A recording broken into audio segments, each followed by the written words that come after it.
வணக்கம் நண்பர்களே. நம்ம தினமும் குடிக்கும் ஒரு உணவு என்றால் அது பால் தாங்க.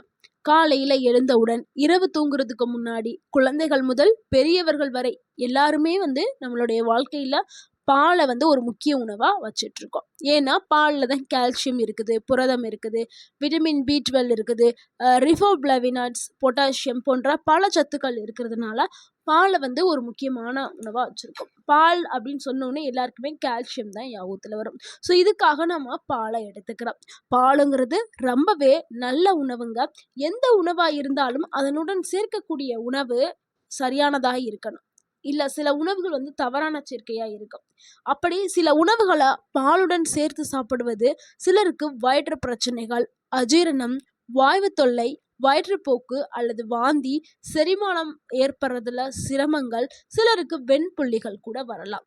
ஸோ எல்லாருக்கும் ஒரே மாதிரியான பாதிப்பை ஏற்படுத்தும்ங்கிறது அர்த்தம் இல்லைங்க. ஆனா சிலருக்கு சில தொந்தரவை கொடுக்கறதுக்கு வாய்ப்புகள் இருக்குது. அதனால இன்னைக்கு நம்ம வீடியோவில் பாலுடன் சேர்த்து சாப்பிடக்கூடாத 5 உணவுகளை தான் பார்க்க போகிறோம். இந்த 5 உணவுகளை சேர்த்து சாப்பிடும்போது என்ன மாதிரியான பிரச்சனைகள் வரும், யாரெல்லாம் இதை சாப்பிடும்போது ரொம்ப கவனமாக இருக்கணும், அறிவியல் இதுக்கு என்ன சொல்லுது அப்படிங்கிற முழு விவரத்தையும் இந்த ஒரு வீடியோவில் நம்ம பார்க்க போகிறோம். வீடியோவை முழுமையாக பாருங்கள். ஏன்னா உங்களுடைய ஆரோக்கியம் இந்த ஒரு வீடியோவில் இருக்குது. ஸோ இந்த வீடியோ ரொம்ப ரொம்ப முக்கியமான வீடியோ. நம்ம எல்லாருமே செஞ்சுக்கிட்டு இருக்க ஒரு தவறையும் நம்ம பார்க்க போகிறோம். ஸோ இந்த வீடியோ ரொம்பவுமே நம்மளுடைய ஹெல்த்துக்கு ரொம்ப இம்பார்ட்டன்ட் கொடுக்கக்கூடிய ஒரு வீடியோ. ஸோ இந்த வீடியோவை ஸ்கிப் பண்ணாமல் முழுமையாக பாருங்கள். உங்களுடைய ஆரோக்கியம் உங்கள் கையில் தான் இருக்குது. முதல்ல நீங்கள் ஒரு விஷயத்த புரிஞ்சுக்கிறணும். பாலுங்கிறது உலகம் முழுக்கவுமே அதிகமாக பயன்படுத்தப்படக்கூடிய ஒரு இயற்கையான உணவுகளில் ஒன்றுங்க. ஏன்னா ஒரு டம்ளர் பாலில் பலவிதமான நன்மைகள் கிடைக்கிது. உயர்தரமான புரதம், calcium, phosphorus, vitamin B12, vitamin D, potassium, riboflavins இது அனைத்துமே கிடைக்குது. இது கிடைக்கிறதுனால உடலுக்கு எலும்புகளுடைய ஆரோக்கியம், பற்களுடைய வளர்ச்சி, தசைகளுடைய வளர்ச்சி, நரம்புகளுடைய செயல்பாட்டு எல்லாத்திற்குமே முக்கியமான ஊட்டச்சத்து பாலில் இருக்குது. பாலுங்கிறது ரொம்ப ரொம்ப நல்ல உணவுங்க. ஆனால் அந்த நல்ல உணவை எல்லா உணவுகளோடு சேர்த்து சாப்பிட முடியாது. ஸோ அங்கே தான் பிரச்சனை ஸ்டார்ட் ஆகுது. அதனால் பாலுடன் தவிர்க்க வேண்டிய உணவுகள் என்ன அப்படிங்கிறத பார்த்துடலாம். தவறான சேர்க்கைனா என்ன அப்படிங்கிறத நம்ம தெரிஞ்சுக்கணும். நம்ம சாப்பிடக்கூடிய ஒவ்வொரு உணவுமே வெவ்வேறு வேகத்தில் செரிமானம் ஆகுங்க. சில உணவுகள் விரைவாகவே செரிமானமாகும், சில உணவுகள் ரொம்ப மெதுவாக தான் செரிமானம் ஆகும். சில உணவுகளில் அமிலத்தன்மை அதிகமாகவே இருக்கும், சில உணவுகளில் புரதம் அதிகமாக இருக்கும். அதனால அனைத்து உணவுமே ஒரே மாதிரியாக நம்மளுக்கு செரிமானத்தை ஏற்படுத்தாது. ஒவ்வொரு உணவும் ஒவ்வொரு மாதிரி வேறுபட்டு நம்ம உடலில் செரிமானம் ஆகும். ஸோ இது எல்லாமே ஏதாவது ஒன்று பிரச்சனை ஏற்படுத்துச்சுன்னா, இப்போ நம்ம வேறு வேறு உணவுகளை எடுக்கும்போது வயிற்றில் ஏதாவது பிரச்சனை ஏறிச்சுன்னா என்ன ஆகும்னா, அஜீரணம், வாய்வு, வயிறு உப்பசம், வயிற்று வலி, அமிலம் ரொம்ப மேலே வர்றது, இந்த மாதிரியான அறிகுறிகள்லாம் ஏற்பட செய்யும். இதுதான் நம்ம ஒரு தவறான சேர்க்கை அப்படின்னு சொல்கிறோம். நம்ம முதல்ல பார்க்கக்கூடிய அந்த தவறான சேர்க்கை என்னன்னா, பாலும் எலுமிச்சையும் தாங்க.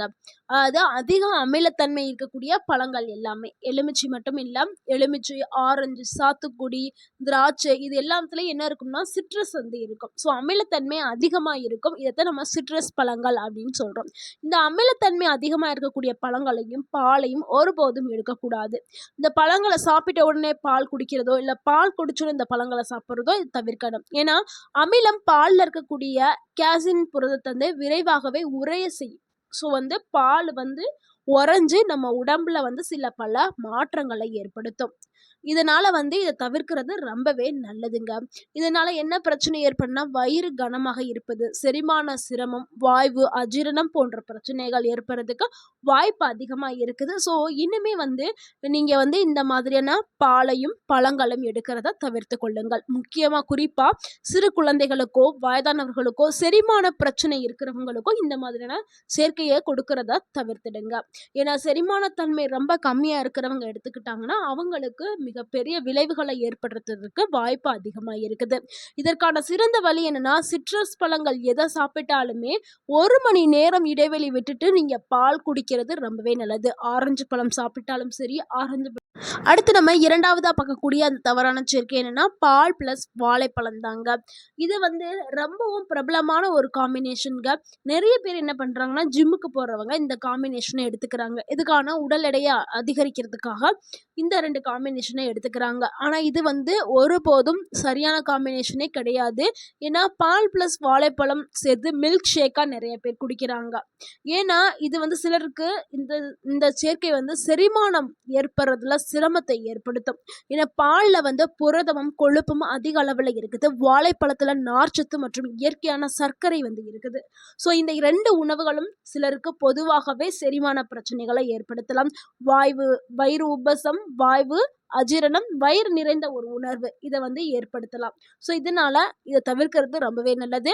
யாரெல்லாம் ரொம்பவே கவனமாக இருக்கணுமா, அடிக்கடி அஜீரணம் ஏற்படுறவங்க, குடல் பிரச்சனை இருக்கிறவங்க, லாக்டோஸ் இன்டாலரண்ட் இருக்கிறவங்க, சிறிய குழந்தைகள், இவங்க எல்லாருமே இந்த 2 சேர்க்கை எடுக்கிறத தவிர்க்கிறது ரொம்பவே நல்லது. அடுத்து 3வதா பார்க்கக்கூடிய ஒரு தவறான சேர்க்கை என்னன்னா பாலும் மீனும் தாங்க. பால் குடிச்ச உடனே மீன் எடுக்கக்கூடாது. இது ஒரு தவறான சேர்க்கை.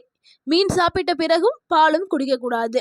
இது நிறைய பேர் நம்ம கேள்விப்பட்டிருப்போம். எதுக்காக இதை சொல்கிறாங்கன்னா அப்படின்னா மீனும் பாலும் ரெண்டுமே வந்து புரோட்டீன் அதிகமாக இருக்கக்கூடியது. ஸோ புரோட்டீன் ரிச்சாக இருக்கக்கூடிய உணவுங்கிறதுனால இது செரிமானத்தை பிரச்சனையை ஏற்படுத்தும். அடுத்து புள்ளிகள் வர்றதுக்கான வாய்ப்பும் இருக்கிறதா சொல்லப்படுது. ஆனால் இது அறிவியல் ரீதியாக வந்து நிரூபிக்கப்படவில்லை. ஆனால் சிலருக்கு இந்த மாதிரியான பிரச்சனைகள் ஏற்பட்டிருக்கு அப்படிங்கிற மாதிரி சொல்லியிருக்காங்க. அதனால் இந்த மீன் ப்ளஸ் பாலை வந்து ஒருபோதும் எடுக்கிறத தவிர்க்கிறது ரொம்பவே நல்லது. ஏன்னா வருமுன் காப்பது தானே சிறந்தது. வந்ததுக்கு அப்புறம் நம்ம என்ன ட்ரீட்மெண்ட் எடுத்தாலும் சிலருக்கு சரியாகும், சிலருக்கு சரியாது. அதனால் அதுக்கு முன்னாடி நம்ம இந்த 2 காம்பினேஷனை தவிர்க்கிறது ரொம்பவே நல்லது. மீனில் அதிக புரதம், பால்லையும் அதிக புரதம், ரெண்டையும் ஒரே நேரத்தில் எடுத்துக்கிற பொழுது அதிக அளவில் புரதம் சேர்றதுனால வயிறு கனமாக இருக்கிறது, செரிமான சிரமம், வாய்வு, வாந்தி உணர்வு போன்ற பிரச்சனைகள் ஏற்படுறதுக்கு வாய்ப்பு அதிகமாக இருக்குது. முக்கியமாக யாரெல்லாம் கவனமாக இருக்கணும்னா வயிறு பலவீனம் இருக்கிறவங்க, செரிமானத்தன்மை கோளாறு இருக்கிறவங்க, அதாவது செரிமானத்தன்மை கம்மியாக இருக்கிறவங்க, செரிமான கோளாறு இருக்கிறவங்க, சிறு குழந்தைகள், வயதானவர்கள் மீன் சாப்பிட்ட உடனே பால் குடிப்பதை தவிர்த்து கொள்வது ரொம்பவே நல்லது. எப்படி வந்து சரியான முறையில் எடுக்கணும்னா பால் குடிச்சு ஒரு மணி நேரம் 2 மணி நேரம் இடைவெளி விட்டுட்டு அடுத்து மீன் எடுத்துக்கலாம். இல்லை மீன் சாப்பிட்டு ஒரு 2 மணி நேரம் நின்று பால் குடிக்கலாம். இதுதான்.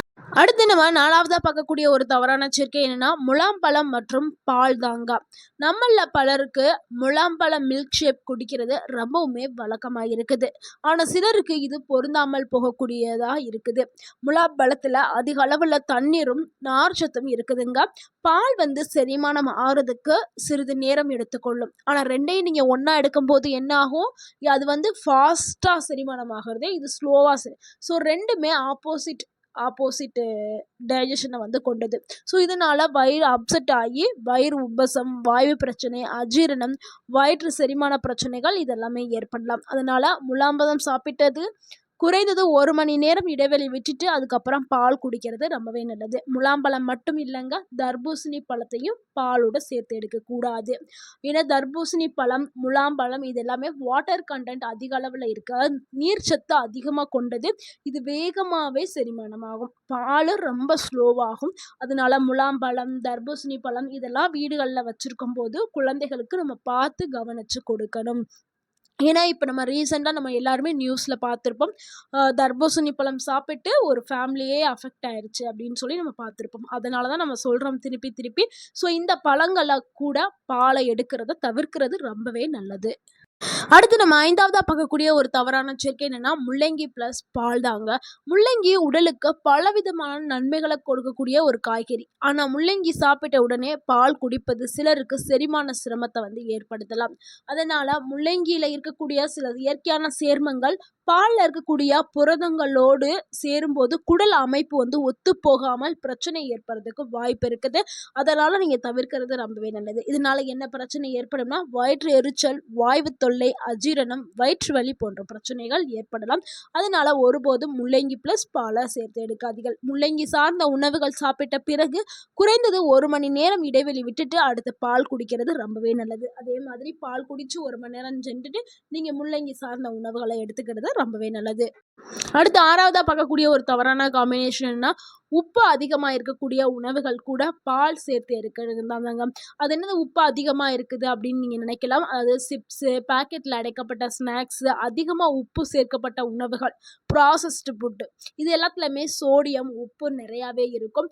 அது கூட பால் சேர்த்து குடிக்கிறது நல்லதே கிடையாது. ஏன்னா அதிக உப்பு உடல்ல நீர் சமநிலையை மாற்றும், தாகத்தை வந்து அதிகரிக்கும், சிலருக்கு செரிமான பிரச்சனைகளை ஏற்படுத்தும். இதனால பால் தனியா குடிக்கிறதும் இந்த உப்பு சார்ந்த உணவுகளை தனியா எடுக்கிறதும் ரொம்பவே நல்லது. பாலை எப்படி சரியான முறையில குடிக்கலாம் அப்படிங்கிறத பார்த்தலாம். பாலை எப்போது நீங்க குடிச்சாலுமே வெதுவெதுப்பான நிலையில குடிங்க. ஆறி போய் அப்பெல்லாம் குடிக்காதீங்க. லைட்டா சூடு பண்ணி வெதுவெதுப்பான நிலையில குடிங்க.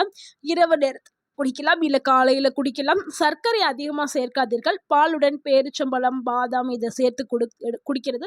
அதே மாதிரி உணவுடன் நீங்கள் பாலை சேர்த்து எடுக்க வேண்டாம். பாலுக்கும் நீங்கள் சாப்பிடக்கூடிய உணவுக்கும் இடைவெளி இருக்கணும். அட்லீஸ்ட் ஒரு 1/2 ஹவராவது இருக்கணும். ஸோ 1/2 மணி நேரமாவது இடைவெளி விட்டுட்டு எடுக்கிறது ரொம்பவே நல்லது. நண்பர்களே, பாலுங்கிறது ஒரு முழுமையான சத்து நிறைந்த ஒரு உணவுங்க. ஆனால் அதை சரியான முறையில் எடுத்துக்கிட்டால் மட்டும்தான் அதனுடைய முழு நன்மைகளையும் நம்மளால பெற முடியும். இன்னைக்கு பார்த்த இந்த தவறான சேர்க்கைகளை தவிர்த்துடுங்க. நீங்கள் ஆரோக்கியமாக இருக்கிறதுக்கு இந்த ஒரு வீடியோ உங்களுக்கு பயனுள்ளதாக இருந்திருக்கும். இந்த வீடியோ உங்களுக்கு பயனுள்ளதாக இருந்திருந்தா இந்த வீடியோக்கு ஒரு லைக் பண்ணுங்க. இந்த வீடியோவை உங்களுடைய ஃப்ரெண்ட்ஸ் அண்ட் ஃபேமிலிக்கு ஷேர் பண்ணுங்க. மறக்காம நம்ம சேனலை சப்ஸ்கிரைப் பண்ணுங்க, சப்போர்ட் பண்ணுங்க, கமெண்ட் பண்ணுங்க. தேங்க்யூ ஃபார் வாட்சிங் அண்ட் வாழ்க வளமுடன். உங்கள் ஆரோக்கியம் உங்கள் கையில்தான். நன்றி, வணக்கம்.